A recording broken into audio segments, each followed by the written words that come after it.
ولنبلونكم بشيء من الخوف والجوع ونقص من الأموال والأنفس والثمرات وبشر الصابرين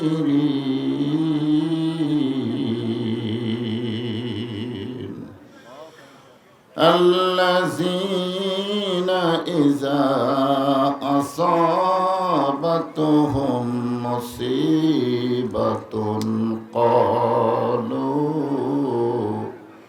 إنا لله وإنا إليه راجعون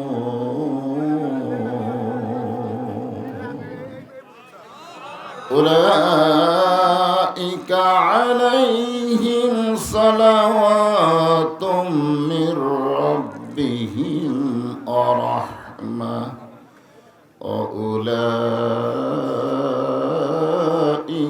هم المهتدون إن الله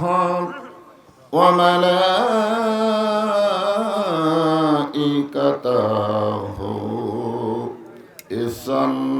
يصلون على النبي يا أيها الذين آمنوا صلوا عليه وسلموا تسليما اللهم صل على محمد وعلى آل محمد كما صليت على إبراهيم وعلى آل إبراهيم إنك حميد مجيد اللهم بارك على محمد وعلى آل محمد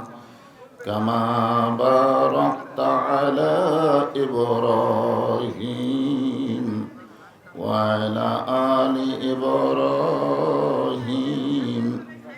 إنك حميد مجيد তাইবাসী দুঃসাহসী পাথর মারে নবীর গায়ে পরে নিষ্ঠুর তাইবাসী পাথর মারলি নবীর গায়ে তবু আমার দয়ার নবী তোদের জন্যে মুক্তি চায় আল্লাহুম্মা সাল্লি আলা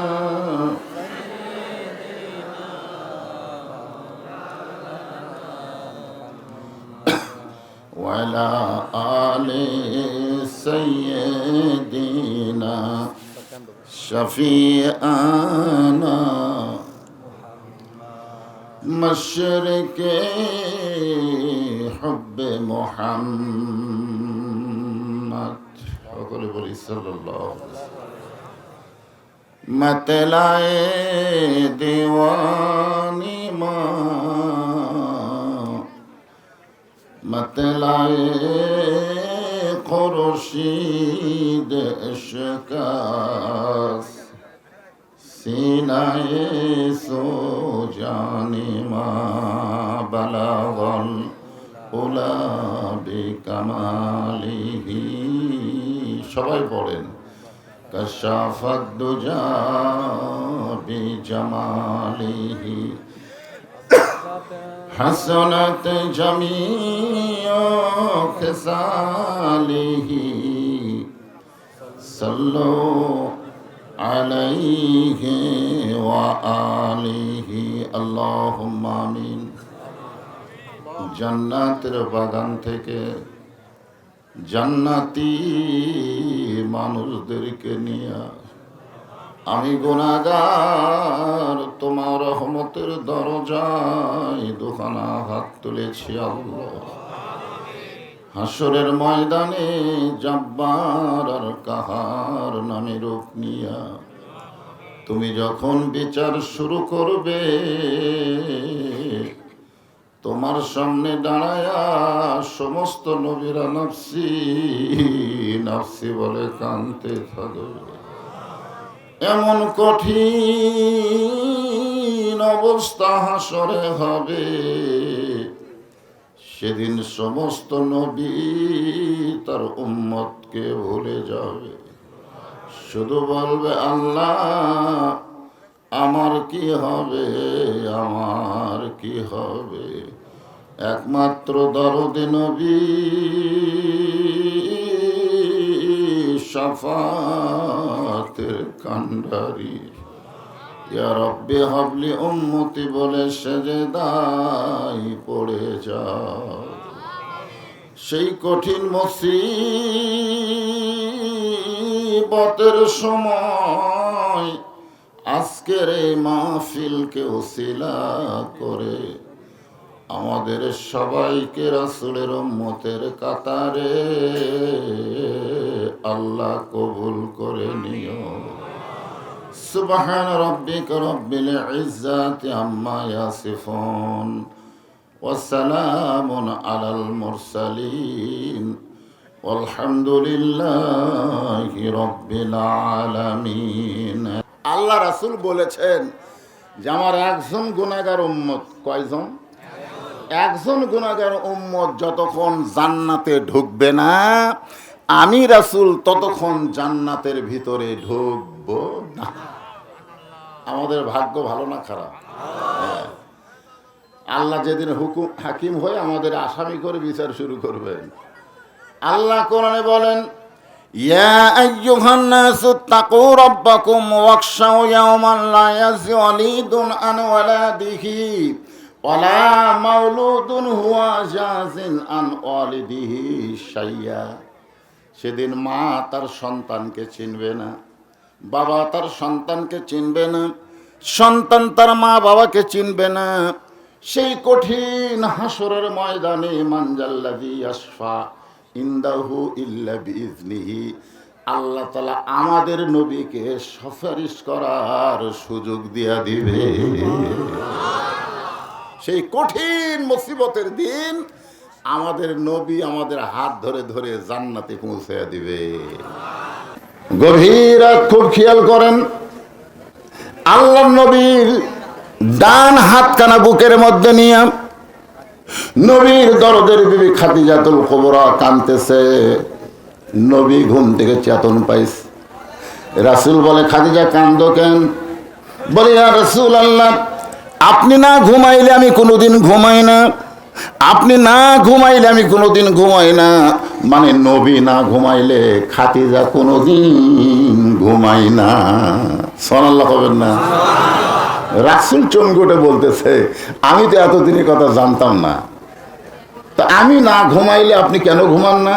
খাদিজা বলতেছে হুজুর, দুনিয়াতে কোনো মেয়ের যখন বিয়ে হয় তখন মেয়ের অভিভাবক মেয়েটাকে ছেলের হাতে উঠিয়ে দেয়, কিন্তু আপনার সঙ্গে যখন আমার বিয়ে হলো তখন আমার কোনো অভিভাবক আপনার হাতে আমাকে উঠিয়ে দেয়নি, বরং আপনার অভিভাবক আপনার চাচা আবু তালেব আপনার দুই হাত আমার হাতে তুলে দিয়ে বলল মা আজ থেকে আমার এতিমের দায়িত্ব তোমাকে দিয়ে দিলাম।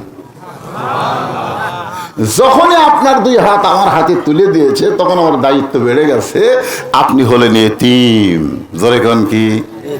শিশুকালে মইরা গেছে মা, গর্ভে থাকতে মরছে পিতা, নবী চোখে দেখলেন না। কে করিবে লালন পালন, কে দিবে সান্ত্বনা। এই দুনিয়ার বড় এতিম নবী ছিলেন একজনা। হুজুর আপনি যখন ঘুমায় গেছেন আমি তখন ঘুমের দোয়া পড়তেছি, একটু মনোযোগ দিয়ে শোনেন। ঘুমের দোয়া পড়তেছি, আপনারা পড়েন না? আল্লাহুম্মা বিইসমিকা পড়েন, আল্লাহুম্মা বিইসমিকা আমুতু ওয়া আহইয়া। বলেন তো এই যে আরবিতে যে দোয়াটা পড়লেন এর বাংলা অর্থ কি? শোনেন, খালি এই দোয়াটার বাংলা অর্থ যদি আপনারা বুঝতে পারতেন তাহলে এশার নামাজ বাদ দিয়ে আপনারা ঘুমাতে পারিতেন না। গান শুনতে শুনতে আপনার কানে ঘুম ধরতো না, তওবা করে কাঁদতে কাঁদতে আপনি ঘুমায় যেতেন। জোরে গান কথা ঠিক কিনা? কতগুলো লোক আছে এশার নামাজ বাদ দিয়ে ঘুমাই। কেরে ঘুমের মধ্যে যদি মরণ হয়? দুনিয়ার কত মানুষ তোমার জানাজা দিলে তুমি বেহেশতে যাবা? রাসূল বলেছেন মান তারাকা সালাতু মুতাম্মিদান ফাকাদ কাফারা। ইচ্ছা করে এক ওয়াক্ত নামাজ যারা বাদ দিল তারা আর বান্দা থাকলো না, তারা কাফের হয়ে গেল। কেরে যুবকেরা যারা মাহফিল দিছে, যারা মাহফিল দিল আদর্শ ইসলামী যুব সংঘ, এই যুব সংঘদের আমি বলতেছি তোমরা কি এশার নামাজ পড়ছা? আপনি সব মাশাআল্লাহ। কারণ বছর অন্তর একবার ইসলামী মাহফিল দিলে হবে না তো? হবে? মুসলমানের সবচাইতে বড় বেকায়দা হলো নামাজ না পড়া। কারণ রাসূল বলেছে লা সালাতা লা ঈমানা, যার নামাজ নাই তার ঈমানই নাই। আচ্ছা আপনারা বলেন তো এটা কি সাধারণ কথা? যার রোজা নাই তার ঈমান নাই, যার হজ নাই তার ঈমান নাই, যার যাকাত নাই তার ঈমান নাই, এ কথা রাসূল বলে নাই। রাসূল বলেছে যার নামাজ নাই তার ঈমান নাই। বাইনাল আবদি ওয়াল কুফরি তরকুস সালাত, বান্দা আর কাফেরের মধ্যে পৃথক করার জিনিসটার নামই হলো নামাজ। যারা নামাজ পড়েননি আমি তাদের জোরহাত করে বলতেছি আজকের মাহফিলে আপনারা নিয়ত করেন ফজর থেকে বাকি জীবনে একটা ওয়াক্ত নামাজ বাদ দেব না। এই নিয়ত করার সঙ্গে সঙ্গে অতীতে যে নামাজ আপনি পড়েননি সমস্ত বেনামাজি নামাজ না পড়ার গুনাহ আল্লাহ মাফ করে দিবে। এই নিয়ত কি করা যায়? ইনশাআল্লাহ। মসজিদ একতলা থেকে দোতলা হচ্ছে, এত মুসল্লি হুজুর জায়গা হয় না। ফজরের খবর কি? কয় এক কাতারি হয় না। জোহরের খবর কি? কয় বাজারে গেছে। আসরের খবর কি? কয় কাজ কাম করতেছে। মাগরিবের খবর কি? কয় ফজরও যা মাগরিবও তাই। এশার খবর কি? কয় হুজুর কোনো মতে এক কাতার। মসজিদের মধ্যে আছে কয় কাতার? কয় 9 কাতার। তো 9 কাতারের এক কাতারই মুসল্লি হয় না, তো দোতলা করবো কেন? বলে হুজুর ওই যে জুমার দিন সবার শেষে আগে যায়, ওই শালাকের জন্য দোতলা করা লাগতেছে। রাগ করা গছ ওই শালা, আসলে ওরা শালা না, এরা হচ্ছে ফাওয়াইলুল লিল মুসাল্লিন। এরা নামাজিরা, নামাজি নয়, আল্লাহর সঙ্গে ঠাট্টা করার জন্য সপ্তাহে একদিন আসে। জোরে কোন কথা ঠিক কিনা? এরা আল্লাহর সঙ্গে ঠাট্টা করে, সবার শেষে এসে আগে যায়। সবচাইতে বড় বিপদ মুসলমান দাবি করার পরে যারা নামাজ পড়ে না, এর চাইতে বড় বিপদ আর দুনিয়াতে নাই। জোরে কোন কথা ঠিক কিনা? খাদিজাতুল কুবরা বললেন এ রাসূলুল্লাহ আমুতু আহইয়া যখনই উচ্চারণ করেছি সঙ্গে সঙ্গে আমার বড় কষ্ট হয়। আমি খাদিজা যখন মারা যাব, আল্লাহ রাসূল বলেছেন সর্বশেষে যেই ব্যক্তি কবরে যাবে, সর্বশেষে, এই যুবকেরা মনোযোগ দিয়ে শোনো, সর্বশেষে যেই ব্যক্তি কবরে যাবে কবরের ঘরে তাকে 50,000 বছর থাকা লাগবে। কোনো প্রতিক্রিয়া নাই, কিছুই কয় না। কয় হাজার? যে বাড়ি বানাচ্ছেন এটা কয় বছর? আপনি থাকা পারবেন? 100 বছর থাকা পারবেন? ও বাড়ির গ্যারান্টি 100 বছর। সেই বাড়ির জন্য আমরা পাগল। আব্দুল আলিম চোখের পানি নিয়ে বলেছেন মিশে মায়ায় বন্দি থাইকা করলাম কত খেলা, পশ্চিমে তাকিয়া দেখো তোমার জীবনের ডুইবা গেছে বেলা, এক পলকের নাই ভরসা। সবাই বলেন, যুবকেরা বলো, এক পলকের নাই ভরসা, মিশে সকল আশা, কখন বুঝি দারুণ ঝড়ে ভাঙবে তোমার বাসা।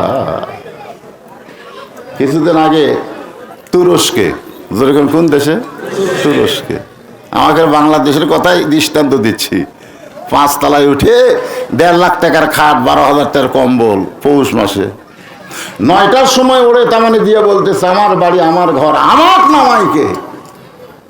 2 কান্দে 2 ফেরেশতা বলতেছে, আল্লাহ এই একটা কথা বললো, এই যে বলতেছে আমার বাড়ি আমার ঘর, আমার নামাইকে, তা আমরা তো জানি গোটা পৃথিবীর মালিক তুমি, তাহলে এই কি কইলো? আল্লাহ কয়, একটু ধৈর্য ধর, একটু ধৈর্য ধর। কে নামায়?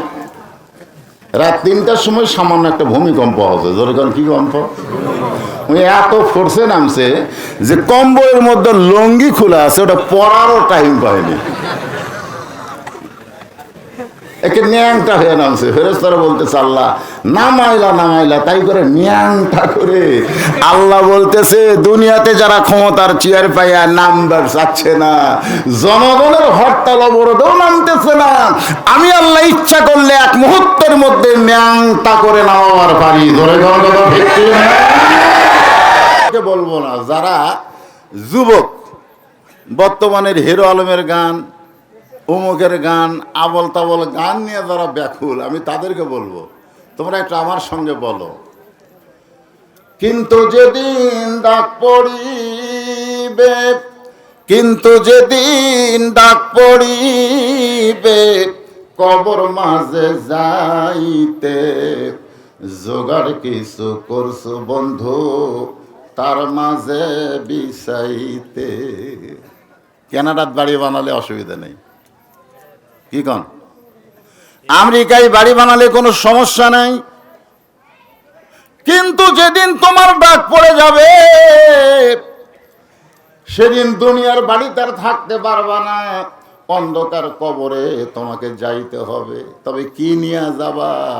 আল্লাহ বলেছেন, ইয়া আইয়ুহাল্লাযীনা আমানুত্তাকুল্লাহা হাক্কা তুকাতিহি ওয়া লা তামুতুন্না ইল্লা ওয়া আনতুম মুসলিমুন।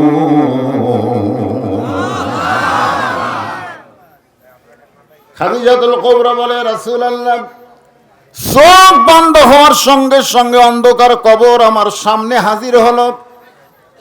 যেই কবরে সর্বশেষে গেলে 50,000 বছর থাকা লাগবে, সেই কবর আমি খাদিজা কেমনে থাকবো? ওই কবরের চিন্তায় আমার চোখ দেয়া দর দর করে পানি পড়ে। 1 নম্বর মুসলমান, জোরে গান সুবহানাল্লাহ।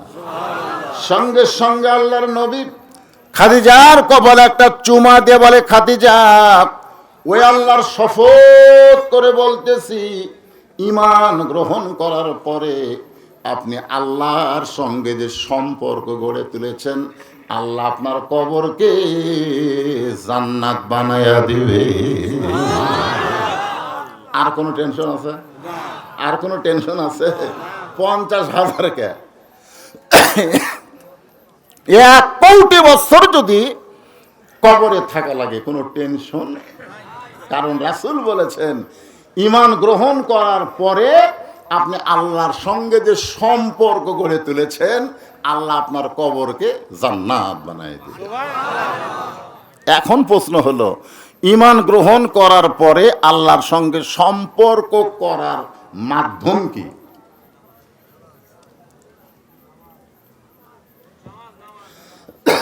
ঈমানের কলেমা পড়াল হয়, ঈমানের কলেমা পড়াল হয়।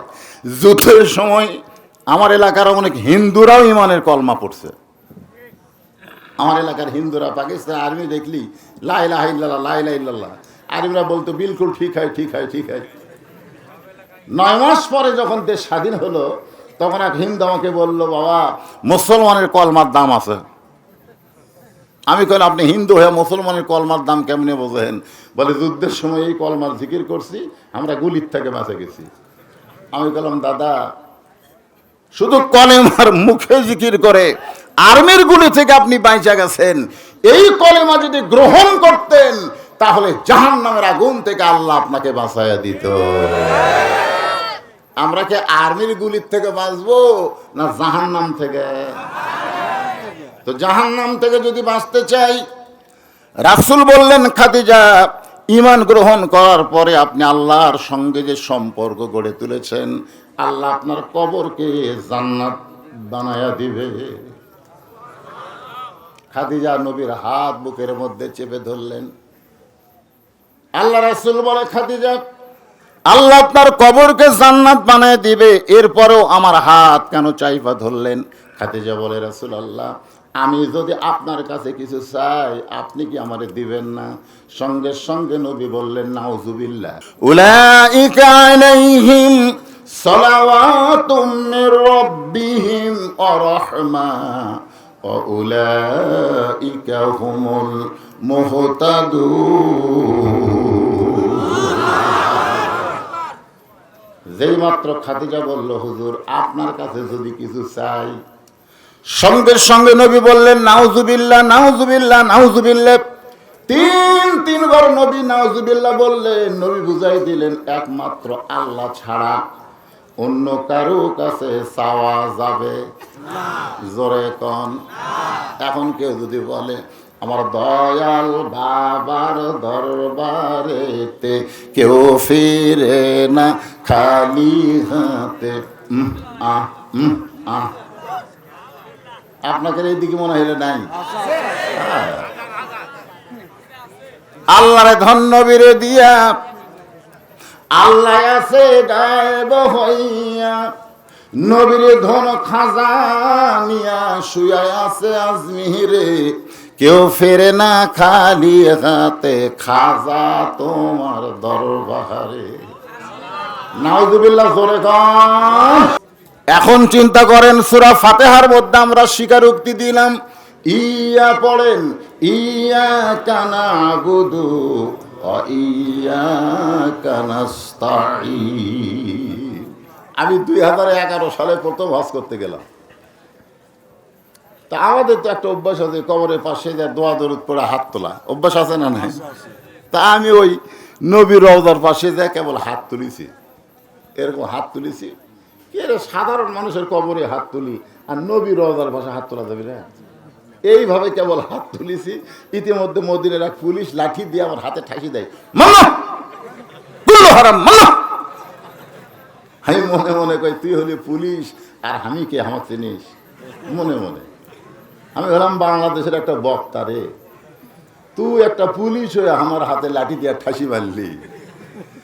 এটা আমার মন বলল, আর আমার ঈমান বলল, মাওলানা তুই বাংলাদেশের বক্তা হতে পারিস, কিন্তু মদিনার পুলিশের ঈমান তোর চাইতে ভালো। চাইতে হলে চাইতে হবে কার কাছে? খাদিজাকে রাসূল বলতেছেন, নাউযুবিল্লাহ, আল্লাহ ছাড়া অন্য কারো কাছে চাওয়া যাবে না। খাদিজা বলে, রাসূলুল্লাহ, আপনার কাছে আমি যা চাই তা যদি আল্লাহ দিবার না পারে, তাহলে আল্লাহর কাছে আমি কেমনে চাবো? নবী চমকে উঠছে, নবী চমকে উঠছে যে আমি আপনার কাছে যা চাবো তা যদি আল্লাহ দিবার না পারে তাহলে কেমনে চাবো? আল্লাহ রাসূল বলেন, খাদিজা, আল্লাহ দিবার পারে না এ কথা কোনো মুমিনের মুখ দিয়ে আসে না। খাদিজা বলে, হুজুর মনে করেন আপনাকে বুঝাচ্ছি, আপনার সাথে আমার বিয়ে হয়নি। গভীর রাত্রে তাহাজ্জুদ পড়ে আমি আল্লাহ বলতেছি, আল্লাহ খাদিজার পেটে একটা বাচ্চা দাও। তাহলে আল্লাহকে আমার পেটে বাচ্চা দিবে? রাসূল বললেন, দিবার পারবে কিন্তু দিবে না, কারণ একজনকে দিয়াই তো বিপদ পড়ছে। একজনকে স্বামী ছাড়া পেটে বাচ্চা দিয়েছিল, তার নাম হলো মরিয়ম। এই মরিয়মের বাচ্চা হওয়ার পরে সমস্ত লোকজন সন্দেহ করছে জাকারিয়া নবীকে। জোরে কোন, কাকে? সবাই যখন জাকারিয়া নবীকে আক্রমণ করলো, তখন জাকারিয়া দৌড়ে আর বলে, আল্লাহ কাম করলে তুমি আর পিটন খামো আমি। আল্লাহ বললেন, জাকারিয়া, আমি আদমকে বাপ মা ছাড়াই দুনিয়াতে পাঠাইছি, ঈসাকে বাবা ছাড়া দুনিয়াতে পাঠালাম, কিয়ামত পর্যন্ত আর কোন বিবির গর্ভে স্বামী ছাড়া সন্তান আসবে না। আল্লাহ নবী বললেন, খাদিজা আল্লাহ দিবার পারলেও দিবে না। খাদিজা বললেন, নবীজি আমি আপনার কাছে যা চাইবো তা আল্লাহ দিবার পারবে না। নবী বললেন, কি চাও? বলে, 1 নম্বর চাও হলো গারে হীরা। গারে হীরার মধ্যে 3 বছর সাধনা করে আপনি আল্লাহর কোরআন পেয়েছেন। সুবহানাল্লাহ। কোরআনের 5টা আয়াত আল্লাহর নবীর উপর প্রথম নাজিল হয়েছে। রে যুবকেরা মনোযোগ দিয়ে শোনো। প্রথম শব্দ হলো ইকরা বিইসমি রাব্বিকাল্লাযী খালাক। খুব মনোযোগ দিয়ে শুনবেন। খালাকাল ইনসানা মা আলাক মিন আলাক। একটু মনোযোগ দিবেন। আল্লাহ তাআলা প্রথম শব্দ বললেন ইকরা। ইকরা মানে পড়ো। এখন নবী বললেন, জিবরাইল আমি কি পড়বো? জিবরাইল তুমি শুধু পড়তে বলতেছো, আমি কি পড়বো? তুমি পড়তে বললে আমি পড়বো না। জিবরাইল বলতেছে, ইয়া রাসূলুল্লাহ আমি আপনাকে পড়তে বলতেছি না, আল্লাহ বলতেছে বিইসমি রাব্বিকাল্লাযী খালাক, যে আল্লাহ আপনাকে সৃষ্টি করেছে সেই আল্লাহর নামে পড়েন। নবী বললেন, আমার কোনো আপত্তি নাই, আমার সমস্ত উম্মতকে আমি বলে যাচ্ছি যেই কোরআন যেই পড়া আমার উপর আল্লাহ নাজিল করেছে সেই কোরআন পড়া তোমাদের সকলের জন্য ফরজ আইন। নামাজ পড়া যেমন ফরজ আইন, কোরআন শিক্ষা করা প্রত্যেকটা পুরুষ এবং নারীর জন্য ফরজ আইন। আজকে বাংলার যুবকেরা যদি কোরআনের জ্ঞান থাকতো তাহলে যুবকেরা এই হারে নষ্ট হবার পারত না। জোরে কোন কথা ঠিক কিনা? আজকে কিশোর গ্যাং হয়ে গেছে, কিশোরেরা পর্যন্ত গ্যাং হয়ে গেছে। আসার সময় দেখলাম একই বয়সের ছেলেরা ঘুরতেছে। এরা কি করবে ভবিষ্যতে? একটু মনোযোগ দিয়ে শোনেন। আমি যে আয়াতে কারিমা তেলাওয়াত করেছি, ইজা আসাবাতুহুম মুসিবা, বিপদ আপদ মুসিবত কিন্তু আমাদের ঘরে ঘরে এসে গেছে। জোরে কোন কথা ঠিক কিনা? সেদিন চাপাই নবাবগঞ্জ ওয়াজ করতে গেলাম, বাবা আর মা 2 জন ইউন অফিসে গেছে। যা বলতে, স্যার আমাদের ছেলেকে আপনারা কাস্টডি করেন, আমাদের একটা মাত্র ছেলে, তাকে আপনারা কাস্টডি করে 5 বছর জেল দেন, কারণ এই ছেলে বাপকে মারে মাকে মারে। স্যার বলতে টিওনো বলতে যে কেন মারে? বলি ইয়াবা খায়, হিরোইন খায়, ফিন্ট্রিল খায়, গাঁজা খায়, দিবার না পারলে বাপ মাকে মারে। আমাদের ছেলেরা যেভাবে নষ্ট হওয়ার পথে চলতেছে, যে কোনো মুহূর্তে এরা বাপ মার গায়ে হাত তুলবে। জোরে কোন কথা ঠিক কি না? রে যুবকেরা শোনো, একটু মনোযোগ দিয়ে শুনবা।